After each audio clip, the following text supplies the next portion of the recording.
We're continuing our discussion on a drug-free South African sporting community. On a drug-free South Africa would be great. We know this is an area that has had a huge amount of focus in recent times because of Lance Armstrong, but the problem is far more widespread. Gentlemen, thank you so much for giving us so much of your time this morning. Khalid, I'm going to ask you to round up now.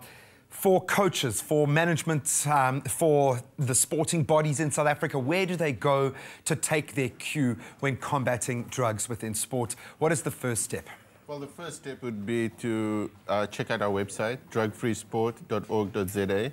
And from there, you can click on, depending on what information you need, whether you're a medical doctor, coach, a parent, or even an athlete. Then we have various apps for iPhone, BlackBerry, and Android, where you can also download an app, and that specifically will tell you which medicines are banned and permitted for sport. So if you go to the doctor or the pharmacist and you have the app, and many of our sports doctors have the app on their computer or tablets, and will also advise them. They will only know if you tell them you're an athlete that there's some restrictions on what you can take. So I think the first protocol would be our website, drugfreesport.org.za.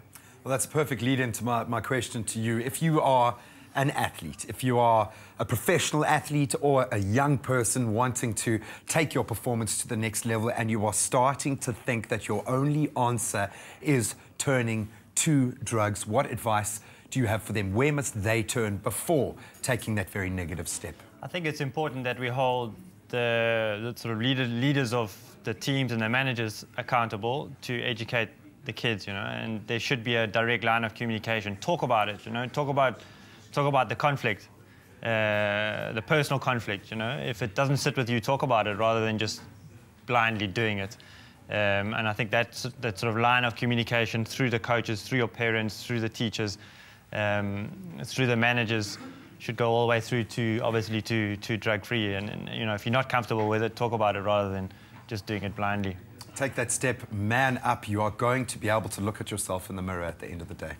100%. Gentlemen, thank you so much. Good luck. I have a feeling that we will touch base with you a lot this year. This is going to be a major focus here in South Africa, but I appreciate you both opening up and the efforts. I think we are chatting to two guiding lights there in the fight against drugs within sport. Really do appreciate it. Thank you, gentlemen.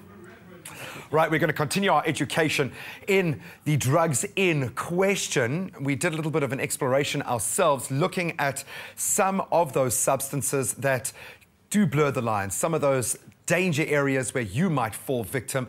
It's time now to educate yourself. When we come back after the break, we'll get into exactly what substances are banned and how you can avoid those and find out more about this very, very grey area here in South Africa. Certainly, you do not want to miss that. We'll see you on the other side of a very quick break.